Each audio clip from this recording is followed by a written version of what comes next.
Assalamualaikum warahmatullahi wabarakatuh. Halo Sobat Sejarah, selamat datang di podcast Sejarah. Pada podcast kali ini kita akan membahas salah satu peristiwa paling heroik di Indonesia, yaitu Perang Diponegoro. Perang Diponegoro terjadi di tahun 1825 sampai 1830.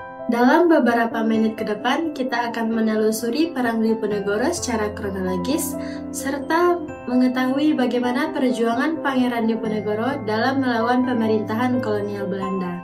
Mari kita mulai. Dengan mengucap Bismillahirrahmanirrahim, saya terima amanah ini. Tetapi yang perlu kalian ketahui adalah, saya adalah Sultan pemimpin perjuang, bukan sultan penguasa wilayah, dan juga bukan sultan pemilik tahta kerajaan. Dengan izin para ulama, saya akan menggunakan gelar Sultan Abdul Hamid Heru Cokro, Sayyidin Panotogomo, Khalifah Rasulullah ing tanah Jawi.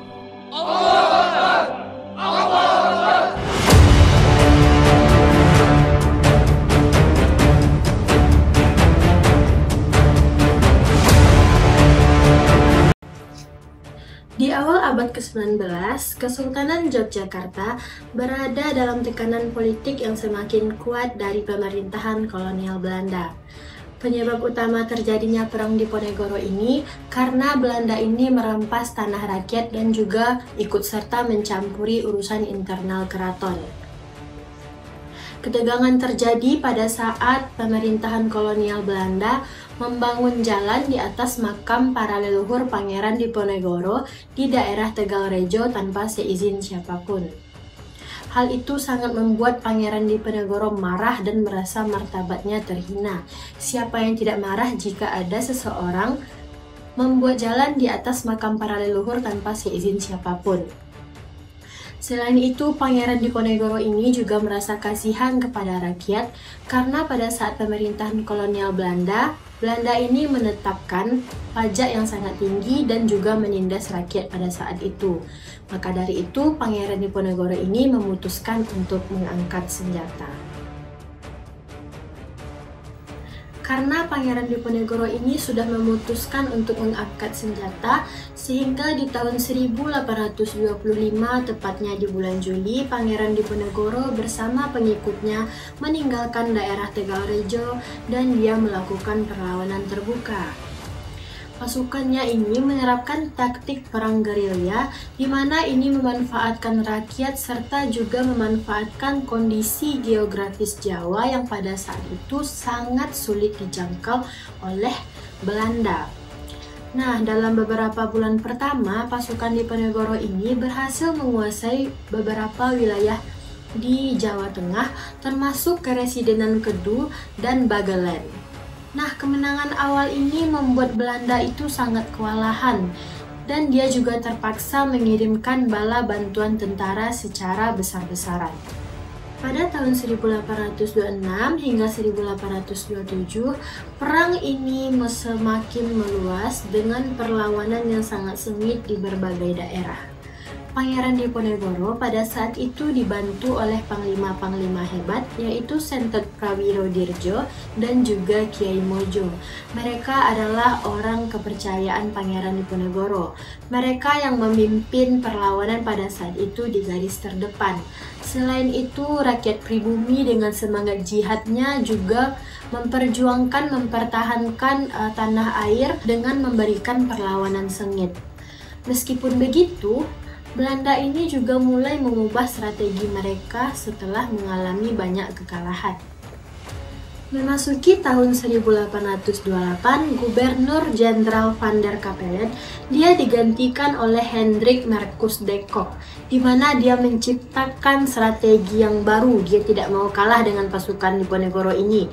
Dia juga menciptakan strategi baru, yaitu benteng Stelsel, di mana benteng Stelsel ini melibatkan pembangunan benteng-benteng kecil yang sangat berdekatan, yang gunanya untuk mempersempit gerakan pasukan Diponegoro ini.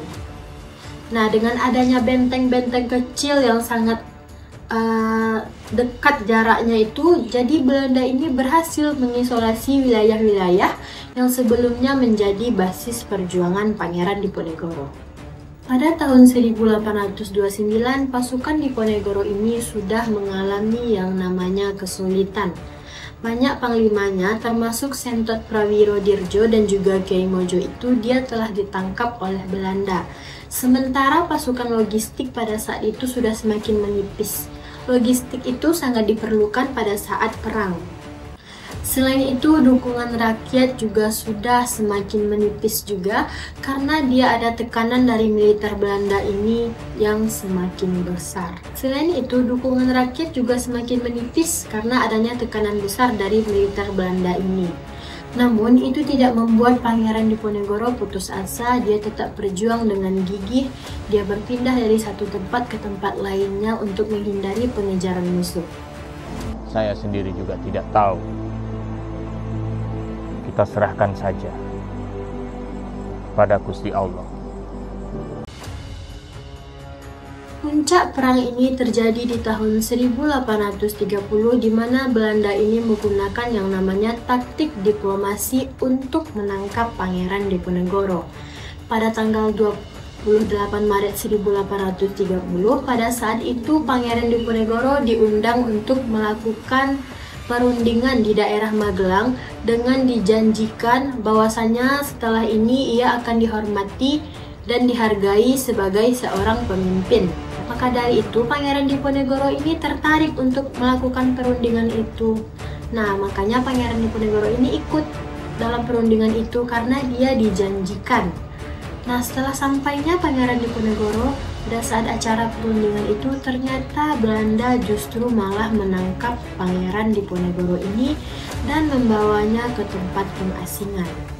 Tempat pengasingan pertamanya semulanya berada di daerah Manado, namun kemudian dipindahkan di daerah Makassar hingga akhirnya Pangeran Diponegoro ini wafat di tahun 1855.